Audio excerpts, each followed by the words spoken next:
into the community, people must know that you've had the flavour of this project. Yeah. Anything else? Anyone else? Yeah, actually. It's not on. I just wanted to find out what other supplementary schools do you work with? Do you work with any supplementary schools in South London? The ones we work with are the only ones that are part of our project. Okay. So to become a member of our project, Yeah. initially there was a start-up fee of £500, which contributes all the training and all the resources that we give you to get into the network, and then each year there's only a fee of £250, like a license fee to continue to use our resources and support and training and conferences and things like that. So we come at a very, very low cost because we don't want it to be an obstacle, but we don't want to give it away for free at the same time. I just want to ask you as well,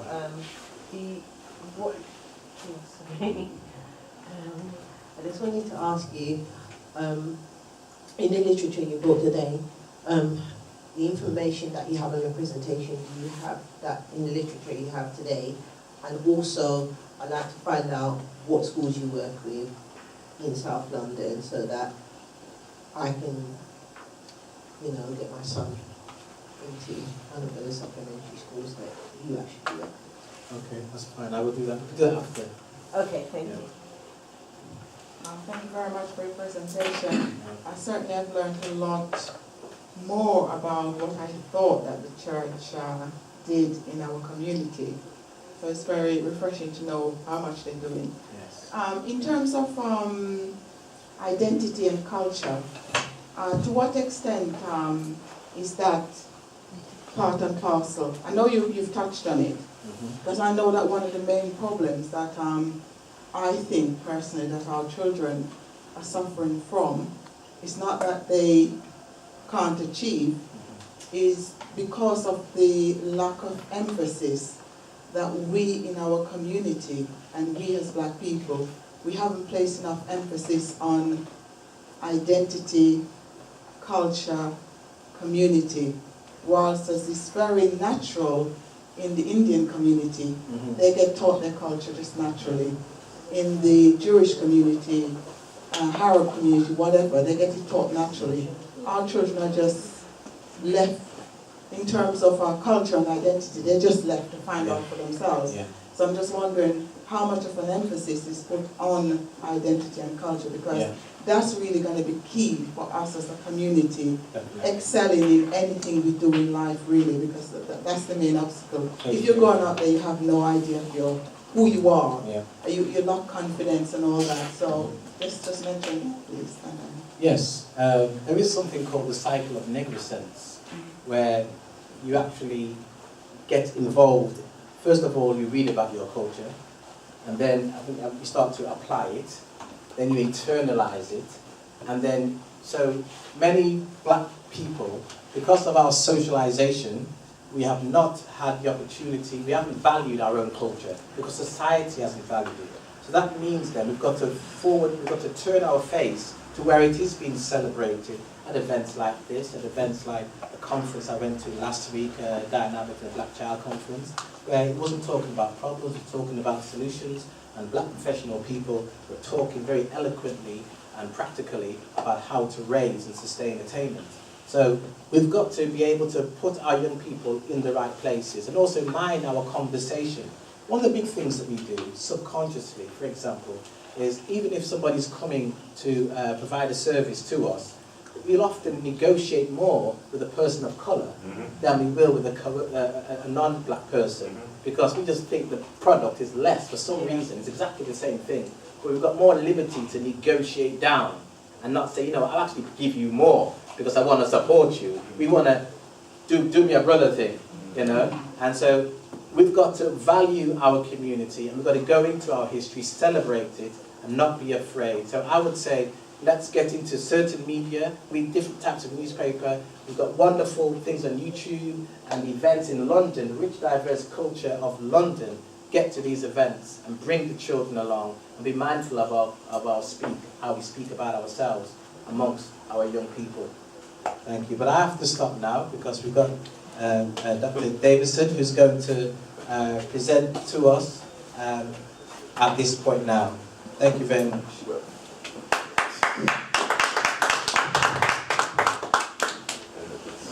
Stephen, isn't it? That's right. Yes.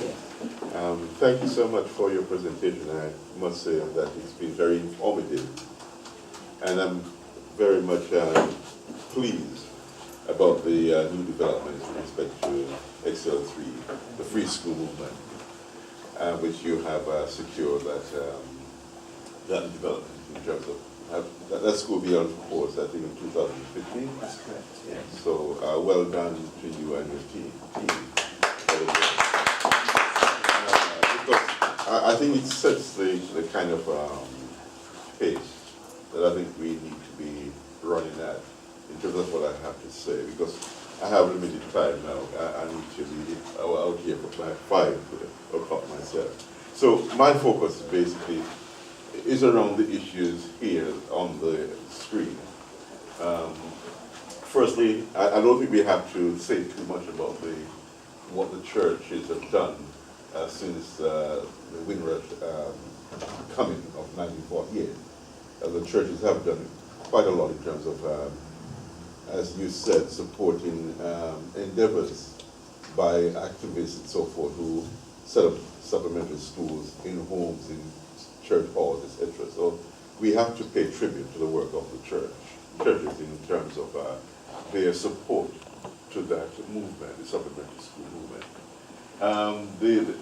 It ties in with two in terms of the screen here, their successes.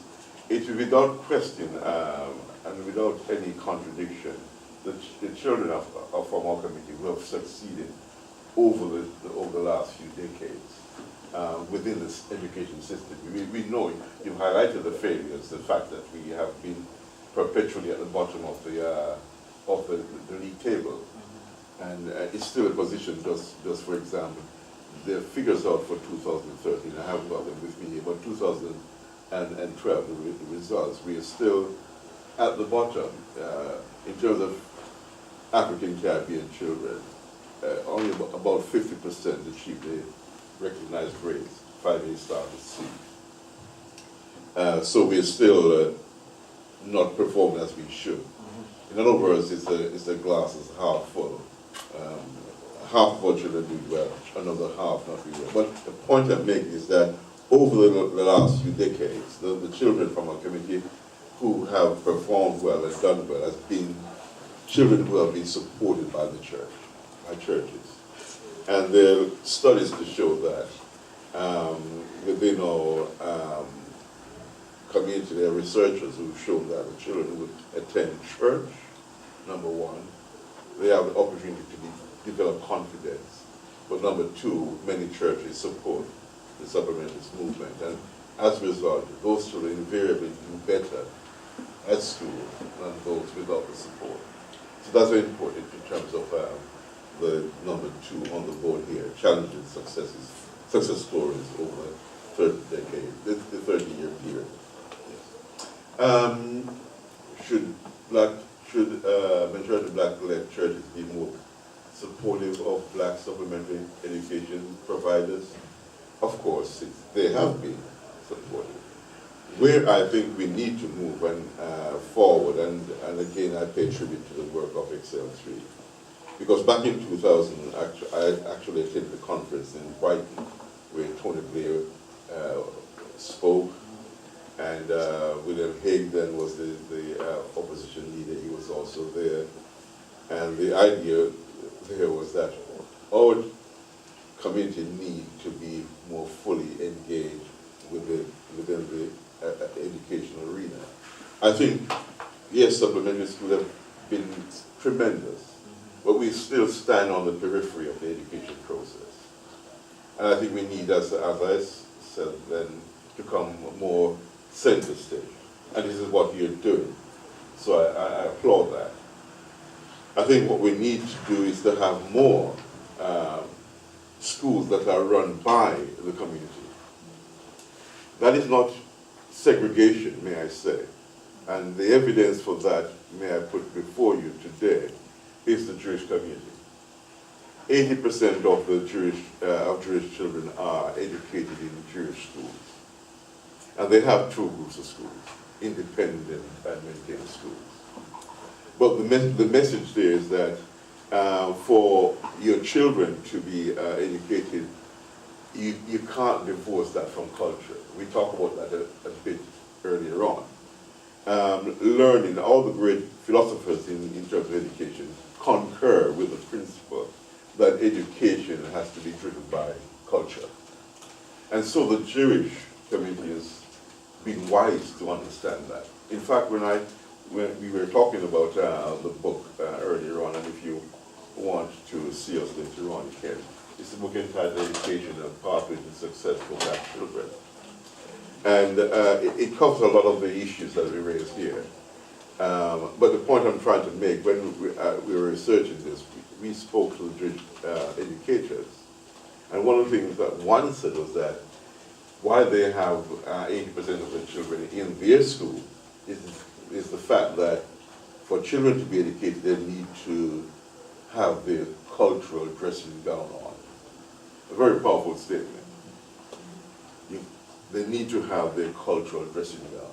Now, for decades, what we have been trying to do as a community is to try to reform the education system.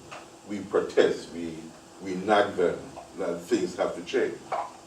And things have changed, but we are still, with the evidence before us, still at the bottom. Things have changed. More children are passing GCSEs, but we are still languishing at the bottom. And so my and our belief is that you will only change it by taking the lead in educating our children. We have to take the lead. If we're constantly waiting for the system to get better, we will be waiting a very long time. We need to do like, as I said, the Jews, they do it quiet, they don't make a big fuss about it, but they have all these schools. And I repeat, for emphasis, 80% of their children are educated in their schools. And it addresses the cultural issue. But I want to also put to you one or two of the reasons why schools, we can't rely on schools. Even now, we're talking about 2012.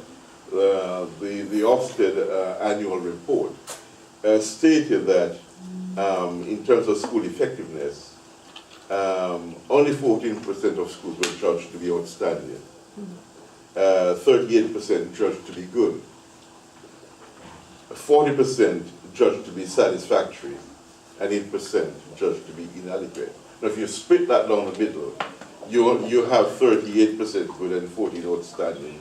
If you put that together, it's 52%. So you have another 48% of schools that are underperforming. And invariably, most of our children are in those schools.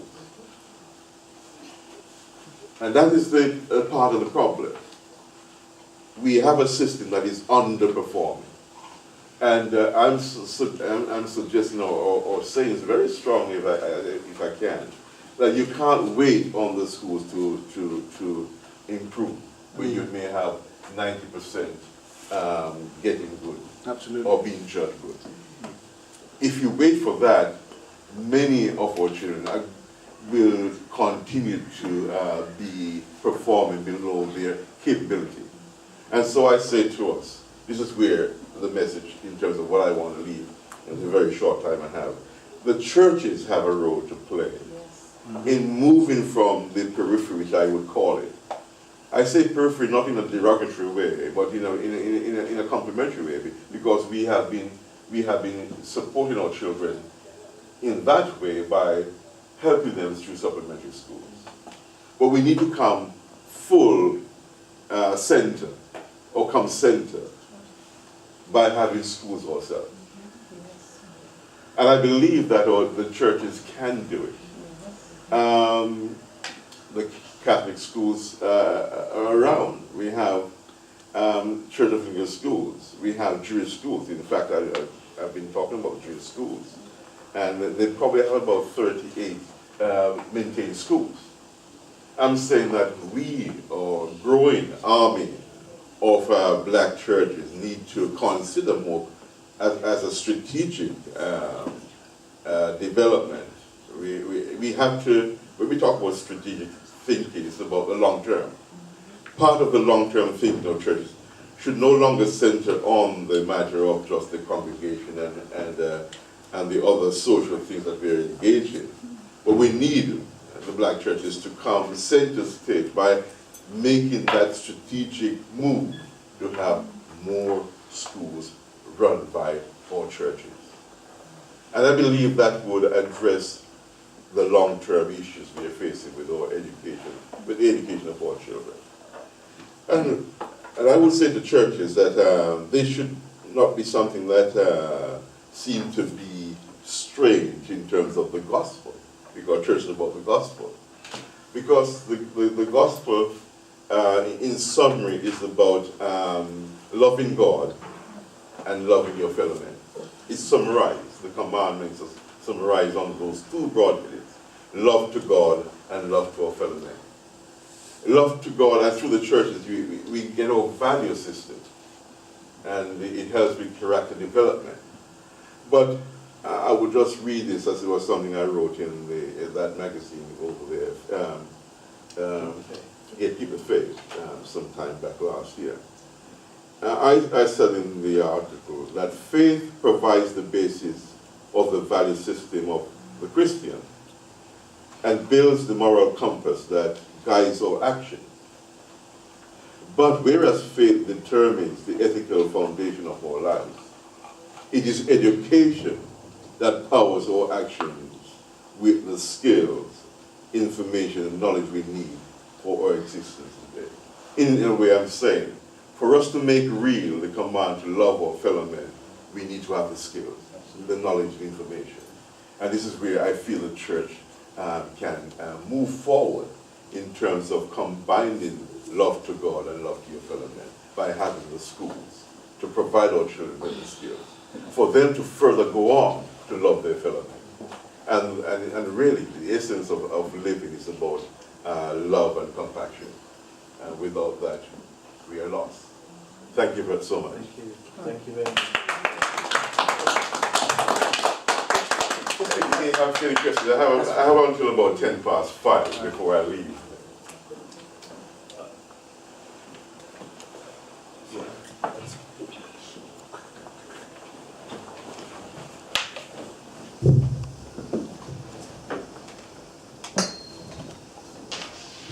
Just want to say thanks for that. That's really a very powerful strategic vision. Well, I think the platform is also ready for the church to sort of build on these ideas and move forward. Yeah. Because there's the school free school policies that opens up that door. Yeah. There's the friendship, and that's I think that there's another area where we sort of neglect. I mean, the vocational aspects. Also, yes, some kids will go on to tertiary education and all that, but there's still some other vocational options available for them that they can tap into. And if we link that also to black businesses, especially SMEs, things like apprenticeship and tap into that and the mentoring aspect that comes with it. Also, the fact that businesses can actually use that as a platform to grow, because these young people can stay and develop within the companies. I think that there's so much to be done. It's just where we start from and how we plan these things and how we roll them out. Yeah. Thank you so much for that widening of the vision. Yes. Thank you very much for your presentation. I was just going to ask, to what extent do you think churches are united enough in terms of addressing some of the issues that need to be addressed in terms of schools? Do you think churches are willing to work together, or do you think churches are generally wanting to do their own thing rather than come together? Yes. I have to be honest about, in response to that question, by saying that we are not as cohesive as we should be on the topic. And that, I think, has to do with the nature and the structure of the black churches. The model is more a congregationalist model. although you have churches like the church, the New Testament Church of God, and others who have a national structure, or the organization, the church you're linked to, I believe they have a national structure too. But I think, on the whole, that is a problem. The coming together to map out and to shape what I think is that long-term strategic direction that we need on education. I think I would put it this way. It's usually, because we're talking about church, the church needs to be more like a choir than soloists. We have too many soloists and not a choir. And yes, we have soloists and that's very good. But when you have a powerful choir, there's what in the use, to come back to business now, from church to business, the word synergy. The energy is greater than the sum total of the singers, if I could use that analogy. I hope I've answered your question. Yes, so in light of that, yes. Well, it requires leadership. In light of that, what would you see as a practical step? I think it requires leadership. Somebody or some group among the churches need to be able to come together and map out and shape that broader vision. And to me, it's not something that would take away from their own autonomy. It's more like in business now. People come together, they network, and the word collaboration. Collaboration don't mean you give up your autonomy, but it's back to synergy. Thank you very much for your presentation. Very informative. You, at the beginning, you spoke about some groups putting on their cultural dressing gown. Right, okay. Yeah, I like that analogy. And then you went on to talk about the churches can do it in terms of, educating our children. I think that the church definitely can do it in terms of providing the children with the skills and all that sort of thing. But I think, personally, that I'm not so sure whether they'll be able to equip the children in terms of their culture. So I would think that what would be needed would be a joint approach whereby the church works in conjunction with the community, the Pan-African community, those communities that are coming from a cultural perspective. And with that joint effort, the church having the spiritual aspect and also the resources and the buildings and all that, and we coming from an angle of culture and nation building, we can do it together. But I think the church on their own, from my experience of them, they tend not to have the cultural consciousness that's required to make sure that they turn out pupils who are overall rounded. They'll come out definitely academic